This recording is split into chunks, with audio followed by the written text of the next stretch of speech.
someone else's talent that sets your direction. It's your past habits, your current excuses, and the standards you've quietly decided are good enough. And because that opponent is internal, it's easy to misidentify the real source of the struggle. It's easy to think life is a competition against other people. It's easy to say the economy is slow, the timing isn't right, the boss is hard to work with, or the critics are unfair. It's easy to point at your circumstances and say, if this were different, then I'd move forward. That belief feels good because it takes responsibility off your shoulders. If the problem is outside of you, then the solution must be outside of you too, and that means you can wait. But waiting has never built wealth, never built a strong body, and never built a sharp mind. Waiting builds frustration. Waiting builds stories. Waiting builds the habit of explaining instead of executing. When you measure yourself against other people, you lose focus. You start tracking their pace instead of fixing your own. You compare their advantages to your disadvantages and call it analysis, when really it's avoidance. That's why comparison becomes more than a habit. It becomes a distraction. Comparison is a subtle distraction. It keeps you busy, measuring, judging, and reacting. But while you're watching someone else's race, your own discipline slowly weakens. You can't build your future by studying someone else's present. You build your future by looking honestly at your own patterns. The real competition isn't you versus them. It's you versus who you used to be. There's a big difference between being interested and being committed. When you're interested in change, you do what's convenient. When you're committed, you do what's required. Interest negotiates. Commitment decides. Interest says, I'll try. Commitment says, I will. And the gap between those two phrases is often the gap between drifting and actually moving forward. That gap shows up most clearly in the private conversations you have with yourself. The most dangerous negotiations you'll ever have are the ones you have with yourself. No one else hears them. No one records them. No one challenges them. You tell yourself just this once. You say, I deserve a break. You say, tomorrow will be better. And because there's no one in the room to push back, the deal goes through easily. You walk away feeling justified, but every private agreement shapes your public future. Opposition from the outside can actually push you. A tough competitor can sharpen you. A difficult market can force you to improve. But negotiating with yourself dulls you. It lowers your standards a little at a time. It tells you average is fine. That delay doesn't matter. That effort can wait. There's no applause when you lower your expectations. There's no alarm that sounds when you compromise your own standards. It happens quietly. And it's those quiet moments that matter most. Those quiet agreements are the most powerful ones. The decision to get up when the alarm rings or hit snooze. The decision to finish what you start or leave it half done. The decision to speak with discipline or complain. These choices don't look dramatic. They look normal. But normal decisions, repeated over time, create extreme outcomes, either upward or downward. You have to learn to notice when you're protecting your comfort instead of your potential. Comfort feels safe. It feels earned. It feels reasonable. Potential feels demanding. It requires effort. It stretches you. It pushes you to grow in ways that aren't always convenient. If you're not careful, you'll defend your comfort with convincing arguments. You'll call it balance. You'll call it timing. You'll call it patience. But sometimes it's just fear in polite language. At the root of it, this isn't about circumstances. It's about standards. The truth is simple. You're not held back by what you don't have. You're held back by what you allow. What you allow in your schedule. What you allow in your standards. What you allow in your self-talk. When you tolerate less than your best, you don't stay in the same place. You slide backward. Life doesn't pause while you decide. It responds to what you repeatedly do. If you want different results, stop studying your obstacles and start studying your responses. Stop asking who's ahead and start asking where you're inconsistent. Stop measuring the market and start measuring your discipline. At the end of the day, the battlefield is inside you. The contest is personal. The opponent is familiar. And once you recognize that, the responsibility becomes clear. You versus you. That's the only competition that really determines your direction. Once you accept that, you take your power back. If the problem is inside you, then the solution is too. If the negotiation is internal, then you have the authority to end it. When you decide your old habits won't control your future, you take ownership. And ownership is where progress starts.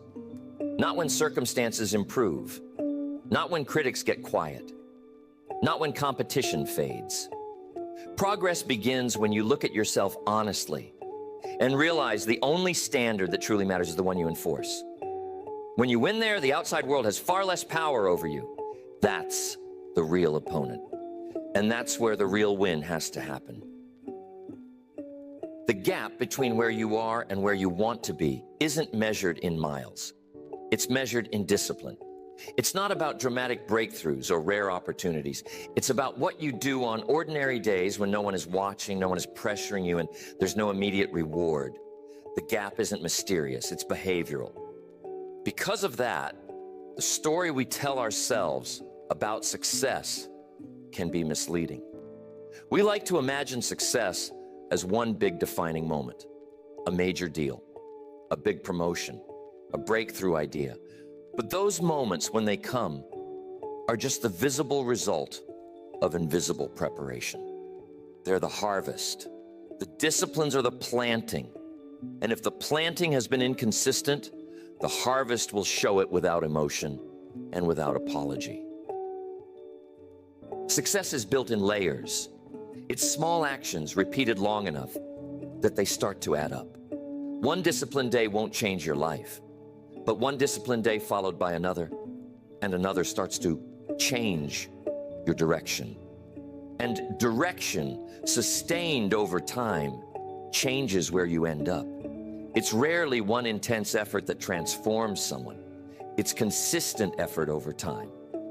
And when that consistency breaks, the cost begins to accumulate. Inconsistency is expensive, not in one big payment, but in small losses from your potential.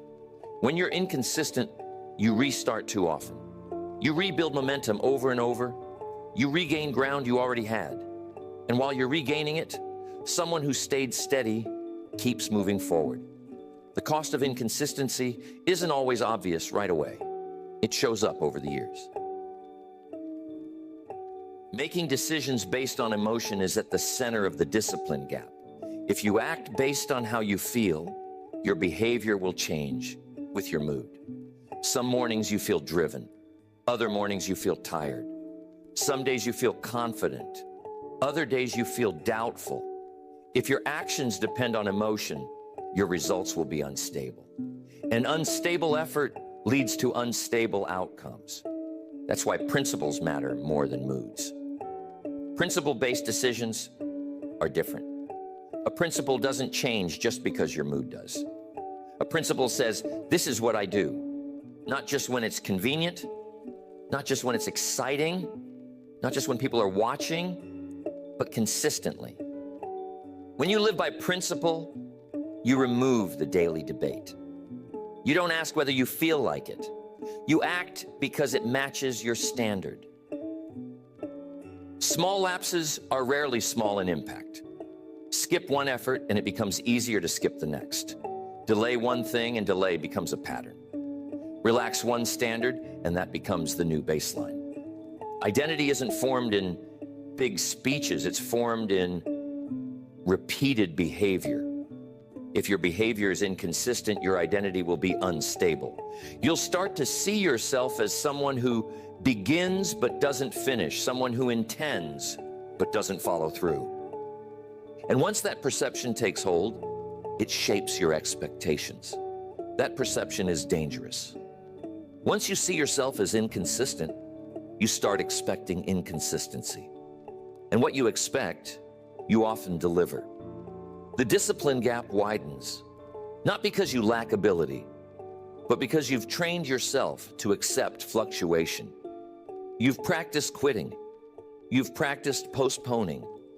And what you practice becomes permanent.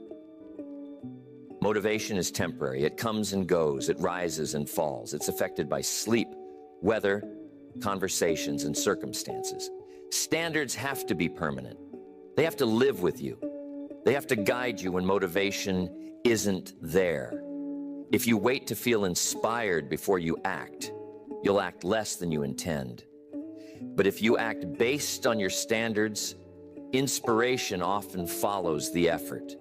In other words, action has to lead. It's easier to act your way into better feelings than to feel your way into better actions. When you start working despite your mood, clarity often comes through movement. Action builds confidence, finishing builds satisfaction, and satisfaction makes it easier to repeat the behavior. That's how discipline compounds, through execution, not emotion. Private habits eventually show up as public results. The book you read alone becomes knowledge and conversation. The workout you finish alone becomes strength and performance. The practice you do when no one sees becomes excellence when everyone is watching. There's no shortcut around repetition. There's no substitute for steady effort. And this brings you back to the real source of the gap. If you really look at the gap between where you are and where you want to be, it usually isn't a lack of information holding you back. It's a lack of consistent application. You already know what to do. You've heard it before. The issue isn't knowledge, it's follow-through. Do you actually do what you know often enough for it to make a difference? The discipline gap shrinks when you take the drama out of progress. You stop chasing big days and start respecting small ones. You stop expecting instant change and start building steady improvement. You stop asking whether it's exciting and start asking whether it's aligned with your standards. When you close the gap one disciplined day at a time, the distance begins to fade. Seen this way, progress becomes practical instead of emotional. Progress is structural. It's built like a wall, one brick at a time. You can't lay all the bricks in a single afternoon. You can't skip the foundation and expect stability. You have to place each piece intentionally. When you do, the structure rises quietly. Others might call it talent. Others might call it luck. But you'll know it was discipline. In the battle of you versus you, the discipline gap is where most losses happen. Not in disasters, not in collapse, but in casual inconsistency. If you want to win, you have to treat your daily disciplines as sacred, not dramatic, not glamorous, sacred, because they decide whether you move forward or stay stuck. Close the gap. Not with emotion, but with action. Not with intention, but with repetition. Over time, the person you're becoming will start to look like the person you once only imagined. You're not a finished product. You're a work in progress. Every single day, you're becoming someone. The real question is whether that process is intentional or accidental. Whether you're building your life on purpose or just drifting without thinking about it. And that process is driven by identity. Identity isn't created in one big decision. It builds up over time. It's the result of repeated evidence. Every action you take is like a vote for the kind of person you're becoming. When you keep a promise to yourself, that's evidence. When you break one, that's evidence too. Your mind keeps track quietly, and eventually it hands you a conclusion. This is who you are. Most people think identity is something they discover. In reality, it's something they show through their behavior. If you consistently act with discipline, you'll start to see yourself as disciplined. If you consistently put things off, you'll start to see yourself as someone who procrastinates. The label doesn't come first. The behavior does. Once the label sticks, it carries weight. And the words you use reinforce that weight. The way you talk about yourself strengthens that identity. When someone says, "I'm just not disciplined," they aren't describing a fixed truth. They're describing a repeated pattern. But the more often they say it, the more permanent it feels. The mind doesn't argue much with first-person statements. It absorbs them. "I am" starts to sound final, even if it's only based on recent behavior. The real danger isn't failing. The real danger is defining yourself by that failure. A short-term mistake turns into a long-term label. A rough week becomes who you are.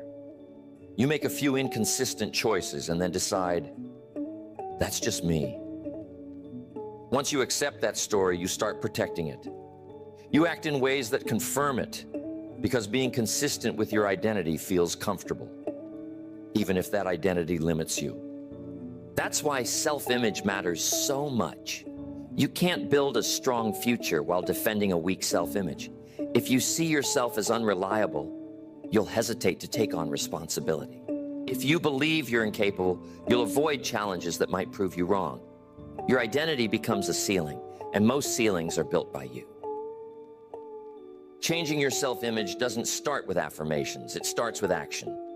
Words without evidence feel empty, but repeated action creates proof, and proof is convincing. When you follow through on what you said you'd do, even in small ways, you start building a new record. You gather facts that challenge your old story. That record is what allows identity to shift. If you once believed you had no discipline, and then you wake up early for 30 straight days, that's hard evidence. If you thought you couldn't finish anything, and then you complete a project from start to finish, that's new proof. Identity shifts when the evidence shifts. Not when you hope, not when you wish, when you act. Your environment plays a quiet role in shaping who you become. The people you're around, the conversations you allow, the expectations in your circle, all of it influences the identity you adopt. If you're surrounded by low standards, high standards will start to feel extreme. If you're surrounded by high standards, your current effort might start to feel lacking. Environment doesn't force you, but it nudges you, and repeated nudges change your direction. Because of that influence, you can't afford to be passive about your surroundings. You have to be intentional about the structure around you, the books you read, the conversations you entertain, the routines you accept. None of it is neutral. It all shapes how you see yourself. If you're careless about your environment, you'll be careless about your identity. And if you're careless about your identity, you'll be careless about your future. Being deliberate means you stop saying, "That's just how I am," and start saying, "This is what I'm building." One statement keeps you stuck, the other moves you forward. Construction means choice. It means adjustments. It means responsibility. When you see yourself as a work in progress, mistakes become feedback instead of final judgments. From there, alignment becomes the focus. Who you're becoming is the result of repeated alignment. When your actions match your values, your identity strengthens. When your actions go against your values, you feel internal tension. That tension isn't punishment, it's information. It shows you the gap between who you say you are and what you actually do. That gap will either grow or shrink based on how you respond. Build proof every day. Don't wait for big achievements. Look for small ways to reinforce the identity you want. Keep your word in minor things. Show up when you say you will. Finish what you start. Speak intentionally. Each small action is another brick in your self-image. Over time, that accumulation changes everything. Over time, the evidence builds. The story changes. You don't have to convince yourself you're capable anymore. You have memory. You have results. You have proof. And when that old internal voice tries to drag you back to the previous label, you can answer it with facts. You are always becoming someone. That process never pauses. It doesn't wait for clarity. It responds to repetition. If you repeat avoidance, you become avoidant. If you repeat discipline, you become disciplined. If you repeat courage, you become courageous. The construction never stops. The only question is whether you're holding the blueprint or leaving it to chance. In the battle of you versus you, identity keeps the long-term score. It records what you repeatedly do and reflects it back as who you are. Be intentional about the evidence you're creating. One day you'll look at the structure that's been built and realize it was shaped by your daily decisions. Build on purpose, act in alignment, collect proof, and allow your identity to rise to the standard you choose to enforce. But if you ignore that responsibility, decline rarely looks dramatic at first. Very few people wake up one day and suddenly find their lives completely destroyed. Collapse usually isn't dramatic. It's gradual. It's subtle. It's a slow move away from standards you once held firmly. And because it happens in small steps, you often don't notice until you're far off course. That kind of slide doesn't announce itself. It doesn't ask for permission. It starts with something that sounds harmless. Just this once. Just today. Just until things calm down. Each phrase feels reasonable. Each decision seems separate. But life doesn't measure your direction by isolated choices. It measures it by repeated ones. Standards rarely collapse all at once. They lower in small, comfortable adjustments. You used to expect excellence from yourself. Now you accept average. You once insisted on finishing strong. Now you're satisfied with finishing eventually. You used to correct yourself quickly. Now you let delays pass. At first, the shift is tiny, almost invisible. But repetition makes it stick. That's where the real danger begins. The effect of just this once builds over time. One exception becomes a new baseline. That baseline becomes permission. Permission becomes a pattern. And the pattern becomes part of who you are. You don't notice the first few degrees of decline. But if you keep heading that way long enough, you'll arrive somewhere you never intended to be. Comfort often disguises itself as earned rest. Real rest is intentional. It has a purpose and a clear endpoint. It restores you so you can return to effort. But unchecked comfort stretches itself out. It convinces you that you deserve more delay. It tells you tomorrow will be a better time to be disciplined. And when tomorrow comes, it says the same thing. That distinction matters. There's nothing wrong with recovery. There is something wrong with excusing stagnation. When comfort replaces growth, you start to feel a quiet dissatisfaction. At first, it's subtle, a sense that you're capable of more, that your effort doesn't match your potential. That feeling isn't outside criticism. It's internal awareness. The early signs of letting yourself down are rarely dramatic. You avoid things you once handled quickly. You make promises you suspect you won't keep. You talk confidently about plans, but hesitate to act. You begin defending your lower standards instead of correcting them. These are signals, and if you ignore them, they multiply. Because of that, the slide feels manageable at first. This gradual decline is dangerous because it feels temporary. You think you can fix it anytime. You tell yourself you're only a few steps away from your previous level. But momentum works both ways. The longer you move downward, the harder it is to turn around. What once required a small correction now demands serious discipline. There's an emotional cost to this slow decline too. When you know you're capable of more but keep delivering less, tension builds. You might distract yourself. You might compare yourself to others to feel better. But the awareness doesn't go away. It shows up in quiet moments. It shows up when you see someone else moving forward. It reminds you that you're not operating at your best. Over time, that tension turns into something heavier. Regret rarely comes from one missed opportunity. It builds from repeated inaction. It's the result of small chances you didn't take. It's the memory of days when you knew what to do, but chose not to. Regret compounds, just like discipline does. The longer you postpone correction, the heavier it becomes. It's much easier to correct your direction early than to rebuild after years of slow decline. A small adjustment now prevents a major overhaul later. If you notice your standards slipping, don't defend it. Don't justify it. Fix it. Raise the bar again. Recommit to what you once expected from yourself. Otherwise, what feels temporary becomes permanent. If you leave this gradual lowering of standards unchecked, it becomes your direction. What starts as a temporary compromise turns into your routine. And routines shape average results. If you want exceptional outcomes, you can't allow slow erosion. You have to watch your habits honestly. You have to confront yourself without excuses.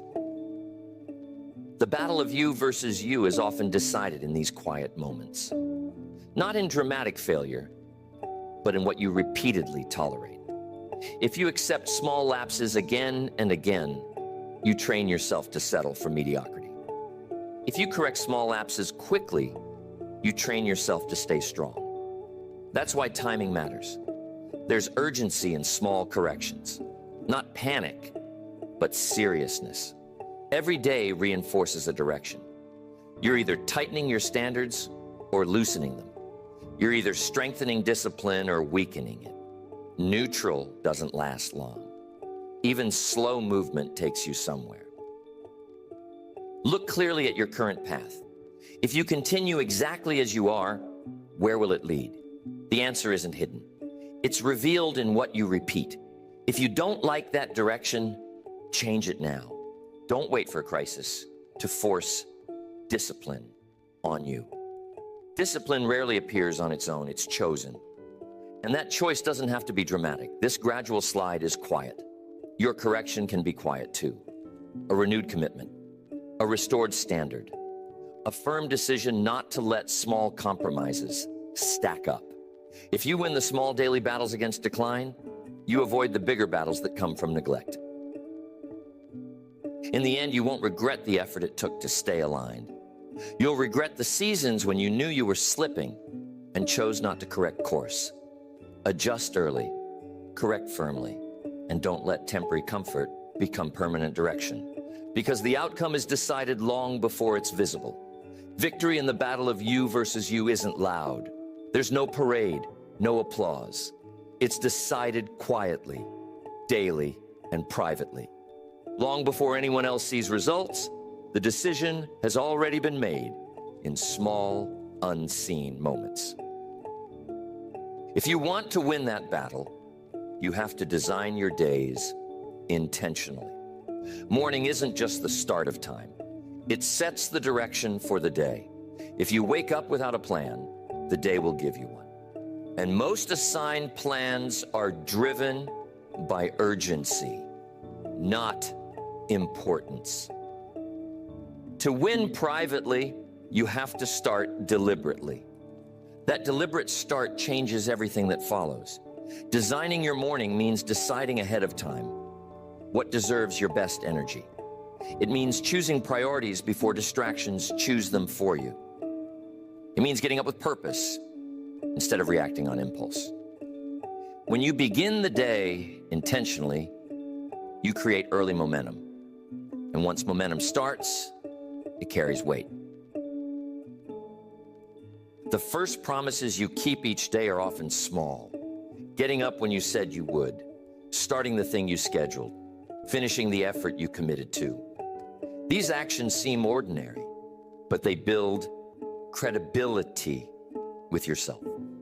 When you keep small promises early, you strengthen your control over the rest of the day. And the day shouldn't end without intention either. Evening matters just as much.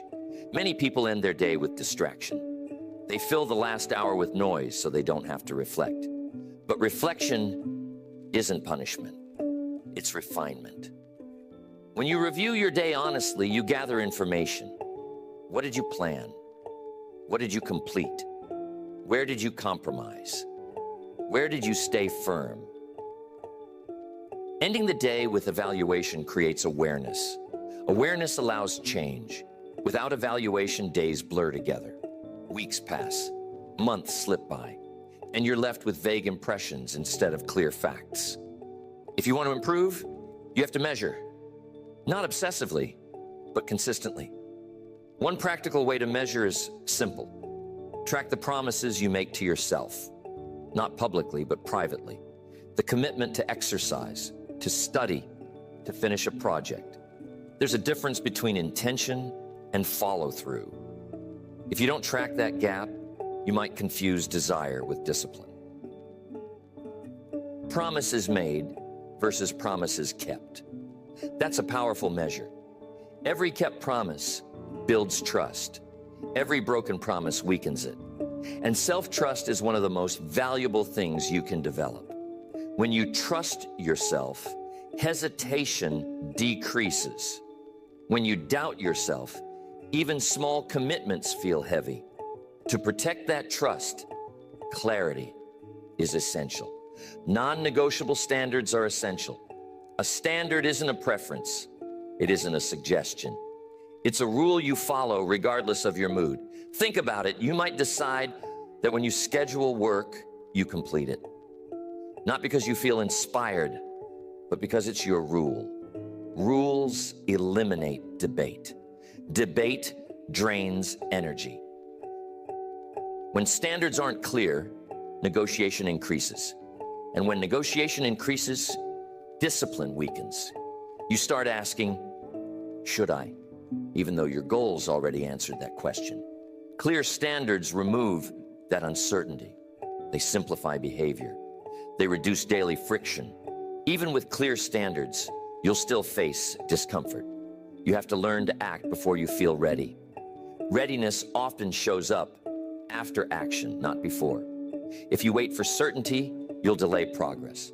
Most growth requires stepping into discomfort. And discomfort rarely feels like readiness. Courage isn't the absence of doubt. It's moving forward despite doubt. When you act before you feel fully prepared, you build resilience. You prove to yourself that uncertainty doesn't disqualify you. Over time, this becomes natural. You move more quickly instead of hesitating. And that consistency shapes who you become. Becoming someone you can rely on is the real win. When you say you'll do something and you follow through consistently, you create strong internal alignment. Your words mean something to you, your commitments feel solid, and that stability affects every area of your life. Trust builds slowly and disappears quickly. If you regularly break your own commitments, you weaken your authority over yourself. You hesitate to aim higher because you doubt your follow-through. But when you consistently honor your standards, confidence grows naturally. Not loud confidence, but steady assurance. All of it comes back to the small choices. The daily battle is won in small decisions. Getting up instead of delaying, working instead of wandering, reflecting instead of distracting. These choices don't look heroic, but over time, they create a person who operates with discipline and clarity. Design your mornings, review your evenings, track your commitments, set non-negotiable standards, act before you feel ready, and above all, become someone you can depend on. When you do, the battle of you versus you changes. You stop fighting inconsistency. You stop debating every decision. You move with purpose. You act with integrity. And day after day, you quietly win. There may be no applause for these victories, but there will be results. There will be growth. There will be a life shaped by intention instead of impulse. And in the end, that's the only victory that truly matters. The one earned privately, sustained daily, and reflected outwardly in the person you chose to become.